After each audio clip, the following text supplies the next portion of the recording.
When I was a kid, I remember playing this Minecraft mod named Galacticraft. It was amazing. You could build a rocket, go to the moon, meet these weird alien villager creatures, build with advanced technology, go to Mars, and all sorts of other stuff. I would also play with tech mods like BuiltCraft, which let you make environment-destroying machines like this. Recently, me and my friends decided we want to play Galacticraft again. There's just one problem. We don't have a server. And if you know anything about this channel, I'm not about to drop money on one of those Minecraft hosting services. Instead, I'm going to transform this old MacBook Pro my family isn't using anymore into a Linux computer and run a Minecraft server on it. Alright everyone, in today's video I have this MacBook Pro over here that my sister gave me that she's not using anymore now that she has a new laptop. And we're going to restore it and turn it into a Linux server. So just looking at the exterior over here, you can tell it's a bit of an older MacBook because it's got the light up Apple logo, you know, the famous one that all those Mac individuals used to have. And then over here we have the DVD CD drive. That's another indication of the age of this laptop. I think that's like a Kensington lock. I'm honestly not sure. It's missing 2 feet at the bottom over here, and you know, these two are luckily still here. I think those are missing screws too, or yeah, that one's definitely missing. Over here we got some more ports. There's the charging port that's a little bit scuffed up, as we can tell. There's a lot of dust in these ports. We might have to clean that. And yeah, we also have the Firewire port. That's a pretty iconic and old port over there. So as we can see from the screen over here, there's a couple of marks and kind of scuffs on it. There's this looks to be a shattered glass portion of the screen. We also have some weird yellow marks on the keyboard. Not sure what those might be. It might just be rust or something. I really don't know. Apparently the speakers on it are really bad, so we'll definitely make sure to test those. And yeah, let's just see if it powers on first of all. Oh wow, yeah, those speakers are really bad. You probably can't hear it super well, but they sound like they're just dying. Oh wow, I really hope that's not normal. The screen just flickered on and off. Let's check what the specs on it are. So if you click on the Apple logo over here, we can click on About this Mac and see what it tells us. All right, so we have macOS Mojave. It's the MacBook Pro mid-2012 with a 2.9 gigahertz Intel Core i7. It's got 16 gigs of RAM. It's a lot of memory. That's probably been modified from the original because I doubt they would put 16 gigs of RAM in a MacBook Pro. It's got this like an Intel graphics card. That's pretty typical. Displays, it's got that's a pretty low resolution display, 1280 by 800 pixels. Storage, this is probably the most important part. It started up really fast, so I assume it's probably an SSD. And as we can see, it is a 275 gigabyte, very odd number, but it is a solid state SATA drive. So yeah, as I probably could guess, it's very fast. The memory, yeah, it's just the 16 gigabytes, 8 gigs and 8 gigs. Pretty much as good as you can possibly get on one of these machines, I guess. I think this is a really good system for setting up a server. It's a little bit older, but with 16 gigabytes of RAM, we can do a lot of server-side applications and other stuff like that. So let's get it up and running. All right, so I got my Ethernet cable over here. I'm gonna plug it into the RJ45 jack over here. Make sure that the cable is connected correctly so I don't block the cable, and hopefully it'll do a nice click. Okay, there you go, it did the click. Let's see if this connects to the internet then. Let's try going to denshi.org over here. I'm gonna type that in, if I can actually type today. denshi.org, and let's see. All right, amazing, it actually worked and it loaded my website. That's great. Now let's test out that speaker that I got told is pretty bad. Let's try that out. I've just opened up my channel over here. I'll open up my latest video, which is kind of similar to this, where I turn a thrift store laptop into a server. So let's try that out and see if it works. So I was at the thrift store recently. I mean, that sounds okay. Sounds about normal. I think, let's see, if I press the escape button a bunch of times, that might change. You press the escape button, and whenever there's any bassy sound, it makes this little bit of a rattle, if you can hear that. That's not pretty. I'm just giving the Mac a quick wipe down over here. I'm using some rubbing alcohol. Like I said in my previous video, not ideal for displays, but the display on this thing isn't really gonna matter since it's a server. As you can see, I find a little bit of what looks like a staple that's stuck inside the charging port. So I use this little stick over here, this little metal thing, to pry it out, and there it is. It's a little staple that got stuck in the charging port. Alright, so I have my main computer over here. Now that I'm done cleaning that laptop, we can actually try installing Debian. So I've gone to the Debian.org website. I'm going to click download over here to download the latest Debian ISO. I'm just going to save that. And while that's downloading up there, I've gotten this USB over here, this delightfully blue USB. I've plugged it in and it has Ventoy on it. So we're just going to put the Debian file in here in the Ventoy directory and install from there. Alright, so I've gone and copied over the file to the USB stick so we can eject it and put it into the Mac and install Debian. Alright, so I'm gonna go ahead and plug that in over here. I think I put it the wrong way, my bad. Okay, so I'm gonna put it in. Alright, that's in. And if I remember correctly, you have to hold down the Alt key when you're starting. I might be wrong about that. I'm gonna start the laptop and I'm gonna hold down Alt and it should let me boot. Alright, yes, it is. So we're confronted with this option over here to select either the SSD or Windows, I guess. I don't remember putting that on there, but EFI boot, it's going to have to be. So I'm going to press enter. And there it is, Debian 12. I'm going to press enter on here. I'm going to boot it in Grub 2 mode. I think that's the best way to do it. And before I go ahead with the installation, I'm going to make sure that I plugged in my power. So I'm going to just get that in there over there. And also my Ethernet cable, or my RJ45, whatever you want to call it. I'm going to make sure that's in there so we get internet while we're installing. So the install option is obviously going to be the graphical install. I'm going to press enter on that. Right, that did not take that long to load. I'm going to select the English zone over here, the English language. I'm honestly not sure what key map this is. I don't think it's United States because it's got all this European stuff, but it's definitely not Italian either because it's missing some of the Italian keys.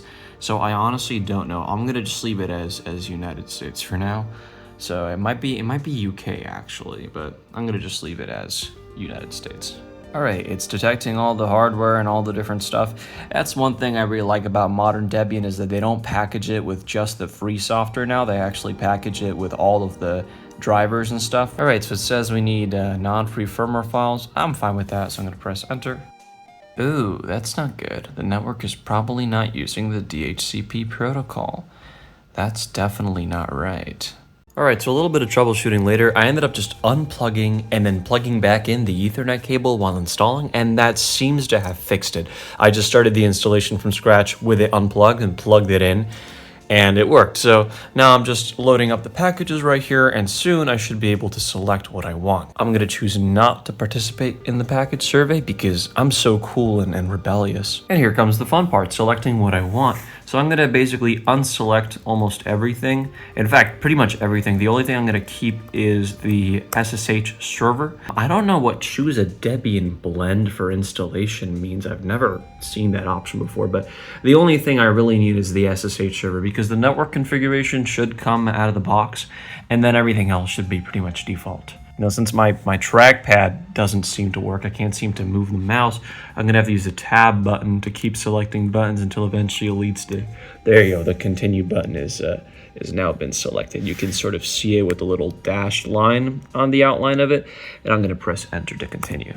Alright, so it loaded the bootloader, and now it's finishing up the installation. It's installing the Intel microcode. That's gonna be hopefully useful for this older processor.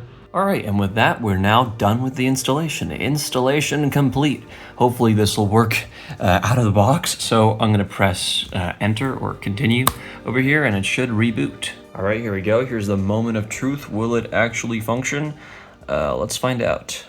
Alright, cool. We got the grub menu. There's Debian Linux. Let's boot it up and see if it works. And there it is, there's the login screen. Let's see if we can get all the SSH stuff set up really quick. And here's a top gamer tip for all of you expert Linux users. When you log in and it gives you this little message over here, like blah, blah, blah, Debian, GNU, whatever, if you do this command, if you touch, Touch,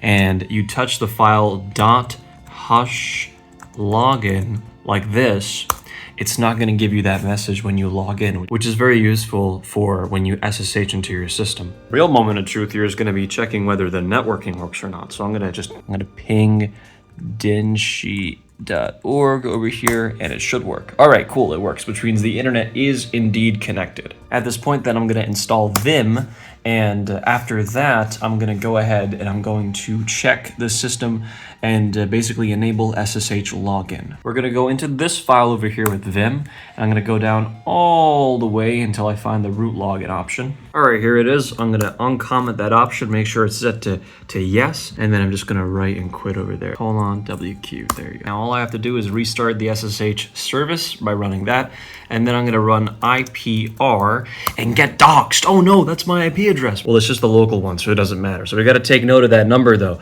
192.168.70.31, so we can use it on our main computer. All right, now that we're on our main computer, I'm going to just do root at 192.168.70.31 and press enter. And as you can see, it almost immediately goes through. It asks us for the fingerprint stuff. I'm just going to say yes over here because that looks about right.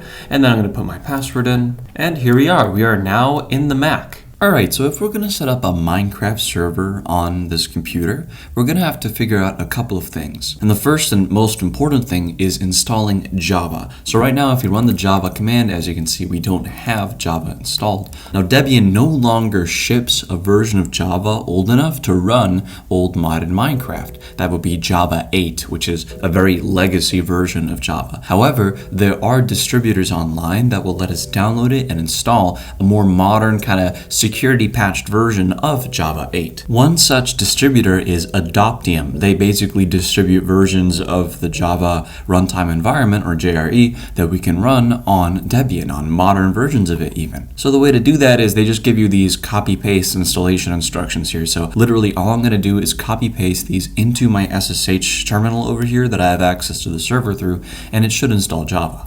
So I'm going to copy paste this first command, then I'm going to run this command, which downloads the Adoptium GPG key for encryption, and finally I'm going to run this command, which should update the repository. Amazing. Alright, now we're going to apt update, and instead of installing Temurin 17, we're going to install the version 8 over here. So I'm going to run apt update, and as you can see over there, we have the Adoptium packages, and then I'm going to run apt install Temurin, which I guess is what they call their distribution, -8-JRE, which is what we want. All right, there it is. It's installing it. It's apparently 109 megabytes. That's pretty big, but it is an installation of Java, so I guess it makes sense. And here we go. I really like the new APT interface, by the way. Whoever designed that's really well made. All right, so now if we run java-version, as you can see, we have version 1.8.0, which is Java 8. The next step is actually setting up our modded Minecraft server. I'm here on the Minecraft Forge website. This allows us to download the modded server, and I'm going to install the latest version of it. I'm going to click on installer over here. I'm going to click skip, and there's the file. So this is going to be the installer we're going to use, and I'm going to use this on my local computer here, which is running Linux, and I actually have an instance of Java 8 on this computer that's going to let me run this Forge installer. And so I've gone ahead and created a folder called Forge in my downloads with that file that we just downloaded, and a blank folder called server. So I'm going to quickly open my terminal in this directory. So we're now in the downloads Forge directory, and I'm going to run java-jar and then Forge whatever the file is called basically. And I'm going to open the jar and run the server installation. All right, so here it goes. It's going to look for a version of Minecraft. I mean, you don't need it to install the server, so I'm just going to click install server over here, and I'm going to select a directory, and that directory is just going to be that downloads Forge directory with the server folder in there. So I'm going to open that up, and we're going to install the server to here. It doesn't give any errors, and now I'm just going to click OK. Now we just got to give it a second to download everything. Considering Minecraft server jar. Okay, well, I hope it's making its decision correctly by considering that. Alright, and there you go. It successfully downloaded the Minecraft server. So I'm going to click OK over here, and now if we open the server folder, as you can see, there's a bunch of files in here. And the main thing we're looking for is this forge.1.12.2 file, basically. This is the actual server executable. So if we go and change directory into the server folder, we can then run the java-jar command on this, and that's going to create some basic files we need, and it's just going to quit immediately, as you can see, because we haven't accepted the EULA. So I'm going to just clear the screen, and I'm going to use the Vim text editor to edit the EULA file, and in here I'm going to set this to true. So I'm going to set this to true over here, And oh, if I can spell today, okay, true, there you go. And so now that we've set it to true, if we run java-jar forge, it's actually going to start downloading all the various things that we need in setting up the server. The next thing to do is to download all the mods we want. Now, I've actually already gathered all the mods for this server, so I'm basically just going to copy paste them into here. So I have this folder over here in my polymc installation, and as you can see, we have all of these files, which are the mods I want in my server. Now, I'm going to omit the Optifine mod and the JEI mod because we obviously don't need those because those are client-side mods. But Galacticraft, Buildcraft, and the voice chat mod I am going to keep because those actually are important on the server.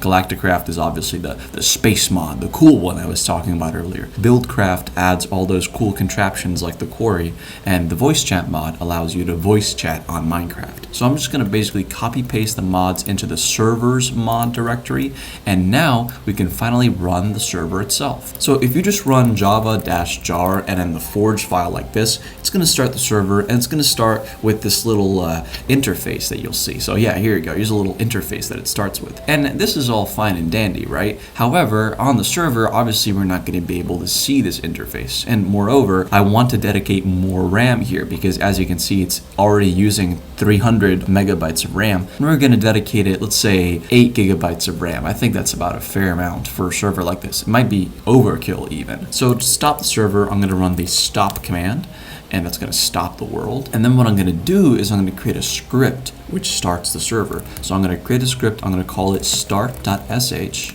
and I'm going to just make it a bash script. So I'm going to do the # and exclamation mark bin bash, and the command is going to be java capital X lowercase m, lowercase x, and then the maximum RAM allocation, let's say 8 gigabytes, and then -jar, and then forge, whatever it is, I guess, and then it's going to use the no GUI option. That's going to make it so it doesn't actually launch that little interface. So now if we run that, so I'm going to run it using sh, or you can run it using bash, or whatever you want to run on it, it should start the server. Oh, my bad. I accidentally put a space between the X and the 8 gigabytes. I'm going to make sure that's not there. So now if we start, it should start automatically. All right, and there you go. It's starting the server with 8 gigabytes of dedicated RAM, and it's not starting that interface. All right, so the next thing to do, like I said, is to copy over all the files, and that can very easily be done.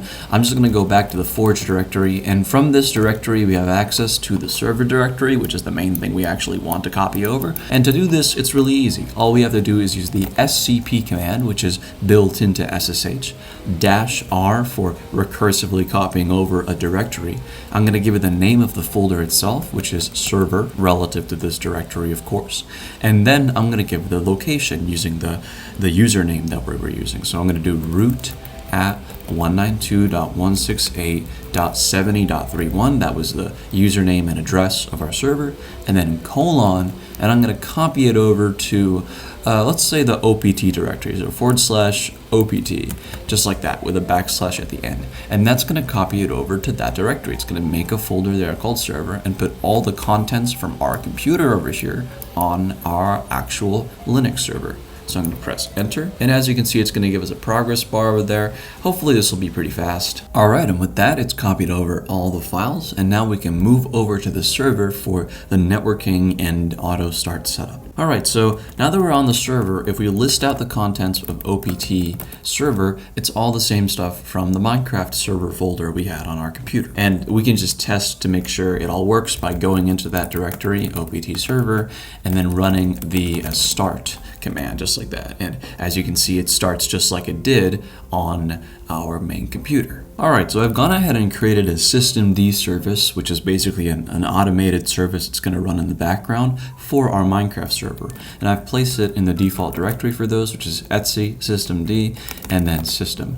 And I've named it Minecraft.service. And as you can see, all it does is it basically starts in the OPT server directory, and it starts that start.sh script. So to get this working, I'm going to create a user called Minecraft that's going to have read-write access to that directory called opt server. And then I'm going to make sure that the start.sh file is executable by that user. So this is pretty easy to do. All I'm going to do is run user add, and then I'm going to give it the directory by using -d, and I'm going to say opt server, and I'm going to set the name of this user to Minecraft. I'm going to press enter, and then I'm going to run chown -R for recursive Minecraft : Minecraft, and I'm going to give it permissions over opt server, just like that. All right, so if we now switch to the Minecraft user by doing su dash and then Minecraft, as you can see, we're just in the default shell. I'm gonna just run bash so we get a nicer shell. But as you can see, we're in the opt server directory. That indicates that it's our home directory.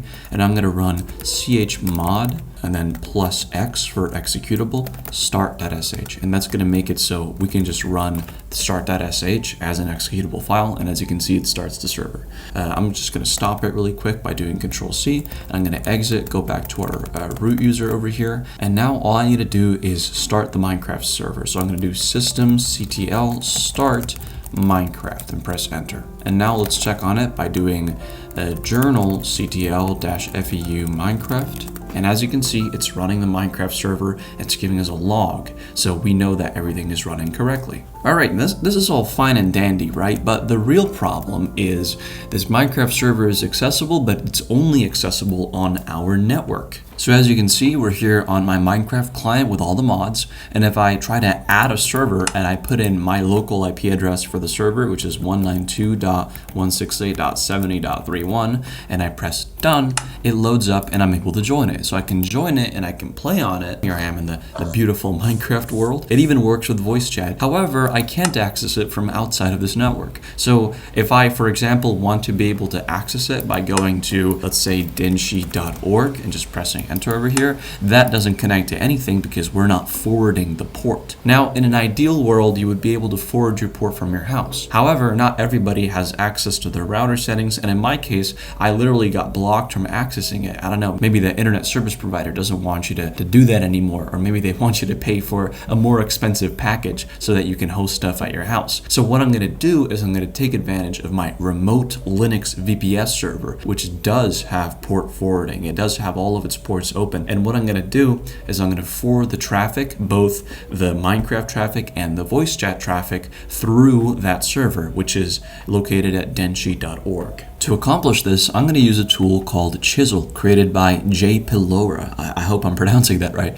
But basically, it's this tool which allows you to forward both UDP and TCP traffic through a secure layer. So I'm going to scroll down on the GitHub over here, and as you can see, there's a one-liner installation command. So this command over here, which just curls some download from this website, I'm going to copy-paste that into both my Mac server over here and my Lux server, which is my VPS. So I made sure to access both of these on separate shells. So this is the computer at home, and this is the remote server. And we're going to do something called reverse proxying today, which allows us to use this server to forward the ports from this server. So I'm going to copy paste the command in both shells, and I'm going to run it, and literally all it does is it downloads the file and it installs it. So as you can see, it's installed on both. And if you run the chisel command over here and you run it here as well, it shows the version and everything. So there you go, we have it installed. All right, now that we've got it installed, we can run two commands to connect these servers together and forward the ports. So to begin with, on the server, we're gonna run the chisel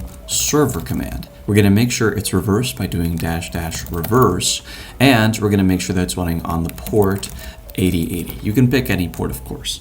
And then for the authentication, which we're going to use to make sure we actually have a password to access our server, I'm going to do -- and then I'm going to pick a username. Let's just do Minecraft. And I'm going to do colon over here and put a password. Now, obviously, we're going to want to put a secure password here, but just for the sake of this example, I'm going to put 1, 2, 3, 4, just like that. I'm going to press enter, and it's going to start the server. All right, so that's the server itself starting. Now we actually have to go on the client. First, we're going to run chisel client. We're going to give it the address of the server, which in this case is denshi.org, and then colon 8080. We're going to give it those authentication details, so literally the same as the server, -- auth, and then Minecraft :1234. I'm going to create a new line with a backslash over here so the command looks a little bit clearer. And finally, we're going to put the actual reverse proxy calls. So I'm going to do R and then colon 25565 and then colon localhost and then colon 25565. This is going to forward the TCP traffic by default for the 25565 port. That's what we need to run the Minecraft server itself. And then we're going to basically type the same thing for 24454, so R colon 24454 colon localhost colon 24454, except this time we're going to put a / over here and we're going to type UDP. This makes it so we're forwarding UDP traffic on that port, which is for the voice chat. Okay, hold on. All right, so yeah, you just have to put the authentication information, this one over here, before you put the server name. That was just my bad. I'm gonna press enter, and as you can see, it connects up and it shows on the server as well. So it shows that we are forwarding those 2 ports. It even shows we're doing it with UDP, and now let's test it on Minecraft. All right, so now I'm gonna add a server over here, and I'm gonna set the address to denshi.org over there. I'm gonna click done. And as you can see, it's able to connect. It even has the tick over here for the mods. So I'm gonna start the server over here. I'm gonna join it. And we're just loading into it. Yep, it's the same server from before. And as you can see, the microphone is working, which means the voice chat is functioning too. If you're having problems with this step, make sure that your Minecraft server service, the system D1, is running, and that you're properly forwarding the ports on your VPS with the server, the reverse proxy, and your client, or really the server you have at home. And with that, I've successfully set up a Minecraft server using an old Mac and Debian. Thank you so much for watching this video. I hope you've enjoyed it and that you've learned something from it. Like I mentioned, I use a VPS from a company called BuyVM. I have left a link in the description that you can use to purchase one of those. I got mine pretty cheap. I'm not sure if those are still available, but you can still get a lot of those. And yeah, with that, I've been Denshi. This has been turning a Mac into a server. Goodbye.